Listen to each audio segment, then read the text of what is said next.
कहती थी कि माँ आई है, माँ आई है। उस माँ ने लाहौर के अंदर और पंजाब के अंदर गरीबों से रोजगार छीना है। तो गरीब को तो इन्होंने पहले जो है वो भूखा मरा हुआ था। बिजली के बिल इन्होंने कई गुना बढ़ा दिए थे। सुई गैसेस के बिल 800 गुना रेट उसका बढ़ा दिया। 200 यूनिट अगर कोई बंदा इस्तेमाल करता है तो उसका बिल जो है वो आता है 3-4 हजार रुपए में। जैसे ही वो 201 यूनिट पे जाता है तो वो बिल 13-14 हजार रुपए पे चला जाता है। ये मेरे पास इस वक्त बिल है सुई गैस का। ये सुई गैस का बिल है 47,210 रुपए बिल है। ये 19/6/2025 का। मेरे घर में कोई सीरी पाए नहीं पकते जो मैं लंदन से अप्लाई करता हूँ। मेरे घर में ये बिल है 4 मरले के अंदर। मैं काल में दीन हूँ। ये जुल्म कर रहे हैं। हालांकि मेरे घर के अंदर 1500 रुपए बिल भी आया है, 1400 रुपए बिल भी आया है, 1600 रुपए बिल भी आया है, 1700 रुपए बिल भी आया है। ये सुई गैस का बिल है। कहते हैं हमने बिल कंट्रोल किया है। मैं बिजली का बिल दिखाऊं तो आप फिर जो है वो हैरान हो जाएंगे। 1.5 लाख रुपया बिजली का बिल भेजा है मेरे घर में। 4 मरले के मकान में 1.5 लाख बिल। रायविंड की जो जाती उमरा के अंदर को महल है ना वो मेरा ही है, इसलिए तो इतना बड़ा बिल आ रहा है। इस मुल्क को आपने जितना नुकसान पहुंचा दिया है पाकिस्तान बनने से लेकर आज तक किसी ने नहीं पहुंचाया। माँ की उम्र बहुत बड़ी है। उसने 10 अरब रुपए की करप्शन की है। अभी सिर्फ उसकी दाढ़ गीली हुई है। बड़ी उम्र की माँ है ना तो दाढ़ गीली होनी है 10 अरब में। उसने फिर अब लंदन में प्रॉपर्टी खरीदने के लिए 10 अरब तो अभी पहला सा झटका है जो अंसार अब्बासी ने शो किया है। देखिए अपने घर का सहाफी जो है वो कहे कि 10 अरब रुपया चोरी किया है तो सोचिए कि वो कितनी बड़ी रकम होगी। अभी लंदन में प्रॉपर्टी खरीदी जानी है क्योंकि भाईजान वहां से डिफॉल्टर हो गए हैं और उनको वहां से छुट्टी भी हो गई है। बल्कि मैं तो ये कहता हूँ कि आले शरीफ पता नहीं इनके मुकद्दर में अल्लाह ने जिल्लत लिख दी है कि ये जहाँ जाते हैं वहाँ जिल्लत इनके पीछे होती है। यहाँ से पाकिस्तान से भागे सऊदिया, सऊदिया से सारा कुछ बेच बटा के कहते हैं जी हमने लंदन खरीदा, और लंदन वाले कहते हैं जी यहाँ से इन्होंने टैक्स चोरी किया है। कहीं भी ये जाएंगे जिस तरह वो यहूद के ऊपर अल्लाह ताला ने जिल्लत को मुसल्लत कर दिया ना, ज़ुरिबत अलैहिमुज़ ज़िल्लत वल मस्कन तो वबाउ बिग़ज़ब मिनल्लाह, उनके ऊपर अल्लाह ने जिल्लत को मुसल्लत कर दिया। वो जहाँ जाएंगे जिल्लत के साथ रहेंगे। ये दुनिया भर में जहाँ जाएंगे इनको चोर चोर की आवाज पड़ेगी। आज तो अंसार अब्बासी ने कह दिया कि ये चोर है। तो इस वक्त इन्होंने पूरा मंसूबा बनाया है गरीबों को मारने के लिए, क्योंकि इनके अब्बा जी को और इनको और इनके चाचा जी को पाकिस्तानी कौम ने वोट नहीं दिया, मुस्तरद कर दिया। 8 फरवरी को जिस तरह कौम ने इनका भुरकस निकाला, अब ये जबरदस्ती फार्म 47 के ऊपर कौम के ऊपर मुसल्लत हो गए। इन्होंने पाकिस्तानी कौम का भुरकस निकालने में कोई कसर नहीं छोड़ी। तो कौम को रिलीफ देने आए थे इमरान खान, तो देखे ना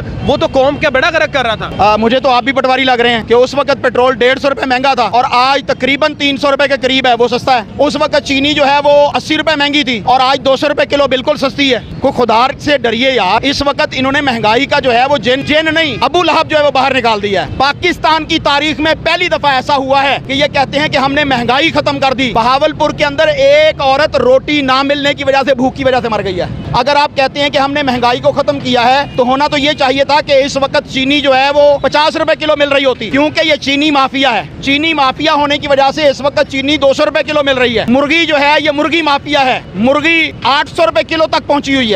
तो ये कहाँ कहते हैं कि हमने इस मुल्क को जो है वो तरक्की के रास्ते पर डाल दिया है। यहाँ दूध और शहद की नहरें बह गई हैं। हाँ, जाती उमरा रायविंड जो है उसकी सड़कें बड़ी अच्छी बन गई हैं। उसके इर्द गिर्द अगर आप चले जाएं वहाँ पर अड्डा प्लाट, तो वो लोगों के कारोबार तहस नहस करके बगैर नोटिस दिए हुए उनकी दुकानों को डिमोलिश करके वहाँ पर एक VVIP चौक बना दिया गया है ताकि वहाँ से फार्म 47 की वजीर आला गुजरे तो उसे किसी रेडी वाले की नजर जो है वो उस पर ना पड़ जाए। पाकिस्तान तो इस वक्त डूब रहा है। तो इसका भाई हल क्या है? इसका हल ट्रंप को नोबेल इनाम देना। ट्रंप को नोबेल इनाम मिलेगा तो वो पाकिस्तान के ऊपर जो है वो दूध और शहद की नहरें बहा देगा। साफ ज़ाहिर है पाकिस्तान ने एडवाइस किया है चाचा जी शहबाज शरीफ ने कि ट्रंप जितना बड़ा कातिल है उसको उतना बड़ा अवार्ड दिया जाए। शहबाज शरीफ साहब, आपसे गलती हो गई है। आपके फुफ्फी के बच्चे नेतन्याहू का नाम आपने भूल दिया है। जहां आपने ट्रंप का नाम दिया ना, डोनाल्ड ट्रंप का, वहां पर आपने नेतन्याहू का नाम भी देना था। उसने भी फलस्तीन को मिलियामेट कर दिया, तहस कर नहस कर दिया, क्योंकि वहां पर इनके भतीजों की कंपनीज हैं। हसन नवाज, हुसैन नवाज के वो पार्टनर हैं यहूदी,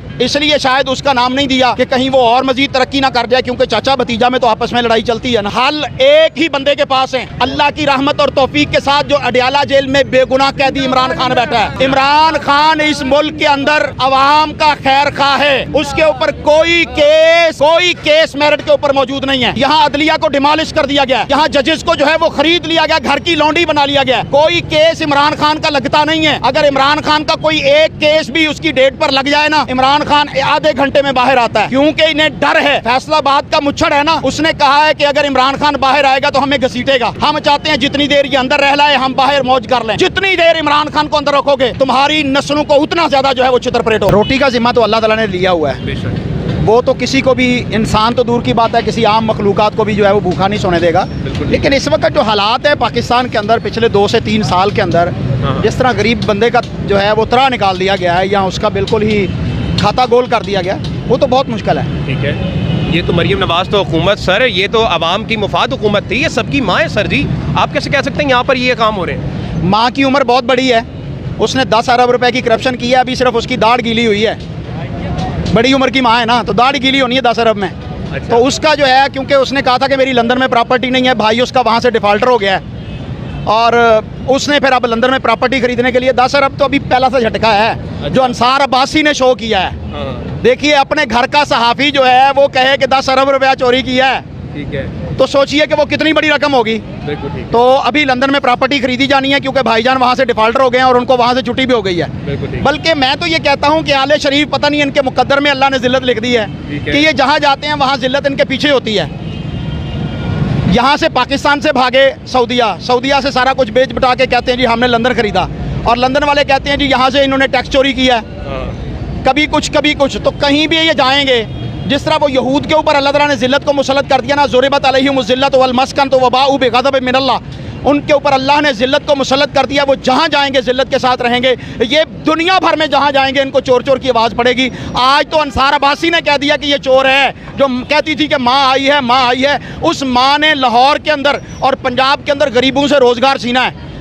रेडी जो एक बंदा अपने 8-10 घर वालों को पालता था, उनकी रेडियां उठा के इन्होंने जो है वो उसके ऊपर इतनी बड़ी करप्शन की है। लाहौर से रेडी मुहिम साफ़ की है। क्या उसके बाद जब रेडी उठा ली गई तो अब वापस करने के लिए, मुझे खुद रेडी वालों ने बताया, एक रेडी वापस करने पर 35-35 हज़ार रुपया करप्शन हो रही है। तो गरीब को तो इन्होंने पहले जो है वो भूखा मरा हुआ था। बिजली के बिल इन्होंने कई गुना बढ़ा दिए थे। सुई गैसेस के बिल 800 गुना रेट उसका बढ़ा दिया है। 200 यूनिट अगर कोई बंदा इस्तेमाल करता है तो उसका बिल जो है वो आता है 3-4 हज़ार रुपये में। जैसे ही वो 201 यूनिट पे जाता है तो वो बिल 13-14 हज़ार रुपये पे चला जाता है। तो इस वक्त इन्होंने पूरा मंसूबा बनाया है गरीबों को मारने के लिए, क्योंकि इनके अब्बा जी को और इनको और इनके चाचा जी को पाकिस्तानी कौम ने वोट नहीं दिया, मुस्तरद कर दिया। 8 फरवरी को जिस तरह कौम ने इनका भुरकस निकाला, अब ये ज़बरदस्ती फार्म 47 के ऊपर कौम के ऊपर मुसल्लत हो गए। तो इन्होंने पाकिस्तानी कौम का भुरकस निकालने में कोई कसर नहीं छोड़ी। नहीं सर, ये तो कौम को रिलीफ देने आए थे। इमरान खान तो देखे ना, वो तो कौम क्या बड़ा गर्क कर रहा था। मुझे तो आप भी पटवारी लग रहे हैं कि उस वक्त पेट्रोल 150 रुपये महंगा था और आज तकरीबन 300 रुपये के करीब है, वो सस्ता है। उस वक्त चीनी जो है वो 80 रुपये महंगी थी और आज 200 रुपये किलो बिल्कुल सस्ती है। को खुदा से डरिए यार। इस वक्त इन्होंने महंगाई का जो है वो जिन नहीं, अबू लहब जो है वो बाहर निकाल दिया है। इस वक्त गरीब बंदा रोटी खाने से तंग है। देखिए, किसानों को मार दिया इन्होंने। गंदम इन्होंने नहीं खरीदी। पास्को जैसा इदारा मरीम नवाज साहबा ने बंद कर दिया कि गंदम कलेक्ट ही नहीं करेंगे। किसान से गंदम नहीं हासिल की गई, वो टके टोकरी हो गई, किसान रोता रह गया। और जो बेकरी आइटम्स हैं, क्योंकि डोसे बेकरी जो है वो और बाकी बेकरी चेंज भी हैं, मैं किसी और का नाम नहीं लेना चाहता, उनको इस वक्त खुल छूट है। क्या बेकरी आइटम्स कम हुई हैं? अगर आपने गंदम को रोल दिया है, किसान को आपने जिंदा दफन कर दिया है, तो फिर बेकरी आइटम्स भी कम होनी चाहिए थी। अगर आप कहते हैं कि हमने महंगाई को ख़त्म किया है, तो होना तो ये चाहिए था कि इस वक्त चीनी जो है वो 50 रुपये किलो मिल रही होती, क्योंकि ये चीनी माफिया है। चीनी माफिया होने की वजह से इस वक्त चीनी 200 रुपये किलो मिल रही है। मुर्गी जो है ये मुर्गी माफिया है, मुर्गी 800 रुपये किलो तक पहुंची हुई है।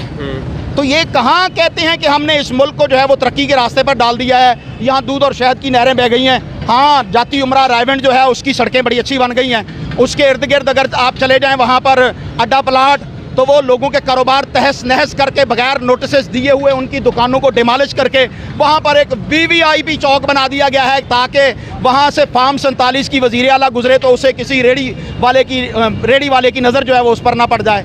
तो पाकिस्तान तो इस वक्त डूब रहा है। पाकिस्तान के अंदर तो इस वक्त महंगाई का तूफान है जो अपनी आखिरी हदों को छू रहा है। पाकिस्तान की तारीख में पहली दफ़ा ऐसा हुआ है कि ये कहते हैं कि हमने महंगाई ख़त्म कर दी। बहावलपुर के अंदर एक औरत रोटी ना मिलने की वजह से, भूख की वजह से मर गई है। बिल्कुल ठीक कह रहे हैं, बिल्कुल ठीक कह रहे हैं सर। लेकिन फिर अब ये बता दें, अगर आपने इतनी प्रॉब्लम बता रही हैं तो इसका भाई हल क्या है? इसका हल ट्रंप को नोबेल इनाम देना।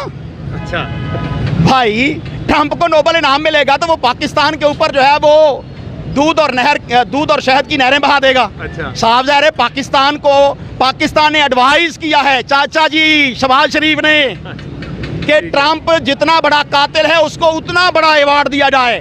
लेकिन मैं कहता हूं शहबाज शरीफ साहब, आपसे गलती हो गई है।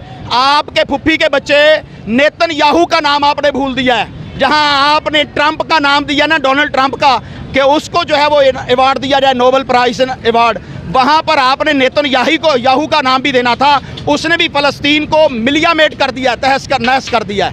तो उसका आपने नाम क्यों नहीं लिया? उसका भी नाम लेना चाहिए था, क्योंकि वहाँ पर इनके भतीजों की कंपनीज हैं। हसन नवाज, हुसैन नवाज के वो पार्टनर हैं यहूदी, इसलिए शायद उसका नाम नहीं दिया कि कहीं वो और मज़ीद तरक्की ना कर जाए, क्योंकि चाचा भतीजा में तो आपस में लड़ाई चलती है ना।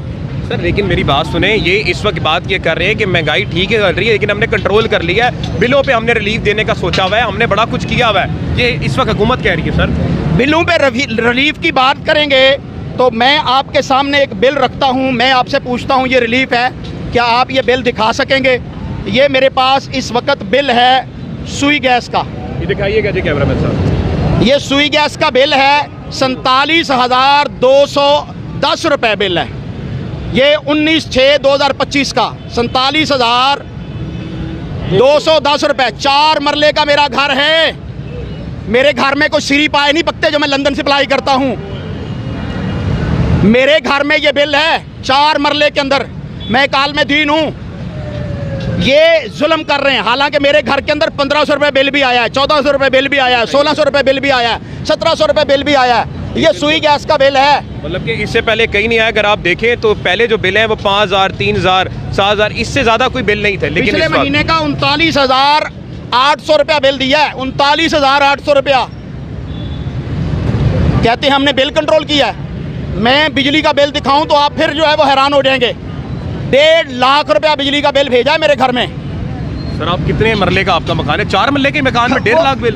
रायविंड की जो जाती उमरा के अंदर को महल है ना, वो मेरा ही है, इसीलिए तो इतना बड़ा बिल आ रहा है। 4 मरले के घर के अंदर इतना बड़ा बिल। मीटर काट देते हैं। ये हाथी के दांत दिखाने के और हैं, खिलाने के और हैं। मैं ताकतवरों को पैगाम देना चाहता हूं, आपने फार्म 47 पर इन चोरों को लाके मुसल्लत किया। पाकिस्तान एयरफोर्स के त्यारे के ऊपर आपने इसहाक डालर को लाके पाकिस्तान का डिप्टी प्राइम मिनिस्टर बनाया है। आपको उसके वजीर खजाना बनाने की जरूरत नहीं हुई कि उसने पहले कितना पाकिस्तान को जुर्माना दिलवाया था। IMF ने जुर्माना डाला था। अब आपने औरंगजेब, जो एक बहुत बड़ा फ्रॉड और पुरफरेब बंदा है, उसको लाकर वजीर खजाना मुकर्रर किया है, जिसका ये हाल है कि वो पाकिस्तानी कौम का 37,000 रुपया महाना आपने कहा है जी यहाँ की डेली वेजेस है, मंथली वेजेस है। 37,000 रुपये में बजट नहीं बना सकता वो किसी गरीब के बंदे का। और मेरा बिल ही 39,800 रुपया आएगा एक महीने का। 47,000 रुपये में कैसे घर का बजट बनाओगे औरंगजेब साहब? क्योंकि आप पाकिस्तानी नहीं हैं। आप छू मंतर कर जाएंगे, उड़ जाएंगे यहाँ से। इस मुल्क को आपने जितना नुकसान पहुँचा दिया है, पाकिस्तान बनने से लेकर आज तक किसी ने नहीं पहुँचाया। आपके मुताबिक सर इस वक्त पाकिस्तानी कौम को कौन रिलीफ दे सकता है, कौन उनका दर्द समझ सकता है और कौन इनको आगे लेके जा सकता है? वो जो यहाँ कबूतर उड़ाने आया था कौम ने, जिसके तोते उड़ा दिए, नवाज शरीफ, उसको लाओ वापस। अच्छा। शायद वो रिलीफ दे सके, क्योंकि उसका पेट भर गया है, बड़ी दफ़ा उसने लूटा है। मरियम नवाज पहली दफ़ा वज़ीर आला बनी है, उसने अभी 10 अरब रुपए की इंकशाफ हुआ है। अभी चाचा जाएगा तो उसका देखना कितने अरबों खरबों रुपए निकलेंगे। भाई इस मुल्क के हल एक ही बंदे के पास हैं, अल्लाह की रहमत और तौफीक के साथ, जो अडियाला जेल में बेगुनाह कैदी इमरान खान बैठा है। इमरान खान इस मुल्क के अंदर अवाम का खैर खा है। उसके ऊपर कोई केस मेरिट के ऊपर मौजूद नहीं है। यहाँ अदलिया को डिमोलिश कर दिया गया है। यहाँ जजेस को जो है वो खरीद लिया गया, घर की लौंडी बना लिया गया है। कोई केस इमरान खान का लगता नहीं है। अगर इमरान खान का कोई एक केस भी उसकी डेट पर लग जाए ना, इमरान खान आधे घंटे में बाहर आता है, क्योंकि इन्हें डर है। वो फैसलाबाद का मुच्छड़ है ना, उसने कहा है कि अगर इमरान खान बाहर आएगा तो हमें घसीटेगा। हम चाहते हैं जितनी देर ये अंदर रह लाए, हम बाहर मौज कर लें। बच्चू, जितनी देर इमरान खान को अंदर रखोगे, तुम्हारी नस्लों को उतना ज्यादा जो है वो चित्रपरेट होगी। सर ये तो उस पर इल्जाम लगाते हैं कि वो यहूदी एजेंट है, उसने इसराइल की मजम्मत नहीं की, ईरान की हिमायत नहीं की, ये इल्जाम लगाते हैं उस पर। अच्छा, मैं यहाँ पर आपकी इस बात को जो नून लीग कहती है वो कहना चाहता हूँ कि यहूदी एजेंट अगर इमरान खान होता, तो आपने तो उसे 2 साल हो गए हैं जेल में रखे हुए ना। आप 2 दिन उसे जेल में नहीं रख सकते थे। यहूदी एजेंट नवाज शरीफ था, अटक के किले में कितने दिन गुजारे थे उसने? ठीक है, फौरन उसके साईं पीछे से आ गए थे, साद हरीरी का बेटा आ गया था उसे लेने के लिए, लेबनानी आ गए थे, बाकी आ गए थे। तो इसराइल तो इस तरह अपने बंदों को निकलवा लेता है। भाई अगर ये यहूदियों का बंदा होता, ये यहूदी होता, यहूदी एजेंट होता, तो आज ये यहाँ ना होता, ये स्विट्जरलैंड में होता, ये अमेरिका में होता, ये किसी और मुल्क में होता। मुझे बताइए कोई एक स्टेटमेंट दी है किसी ने? नहीं, किसी ने नहीं। तो ये हमारे फील्ड मार्शल को जिस तरह उन्होंने लंच पे बुलाया है, ठीक है, ये कोई छोटी बात तो नहीं है। फ्री में लंच तो अमेरिकन देते ही नहीं है। No free lunch in American history. तो नहीं देते ना, यहाँ मिला है। क्यों मिला है? दाल में कुछ तो है जिसकी पर्दादारी है। तो लिहाजा इस मुल्क में आज भी अगर चाहते हैं कि ये मुल्क जितना तबाह कर चुके हो तुम कर चुके हो, पाकिस्तानी कौम को अगर जिंदा बाकी छोड़ना है तो इमरान खान को रिहा कर दो। इमरान खान को रिहा कर दो। इस मुल्क का इंशाअल्लाह अल्लाह की तौफीक से दोबारा से जो है वो पहिया अपने ट्रैक पे आ जाएगा। ठीक हो गया, ठीक। Thank you so much sir, आपने इतना वक्त दिया, बहुत बहुत शुक्रिया आपका। इस वक्त नाज़रीन किराम मामलात जो है आप देख सकते हैं कि इस वक्त किस तरह से आवाम जो है वो इस वक्त बात कर रही है। आपके सामने मौजूदा हालात हैं। तो इस वक्त जो बातें आपको दिखाई गई हैं, माजरा और मुकदमा लेकर जो मैं आवाम के पास आया था वो ये था कि इस वक्त जो हुकूमत है वो आवाम को रिलीफ प्रोवाइड करने में, आसानियाँ पैदा करने में क्या वो गामजन है, लेकिन आवाम के मुताबिक कुछ ऐसा नहीं हो रहा। आवाम की आपने राय सुनी, मुख्तलिफ राय सुनी, अब ये फैसला आपने करना है कि इस वक्त क्या हुकूमत ठीक करी या नहीं। पाकिस्तान जिंदाबाद।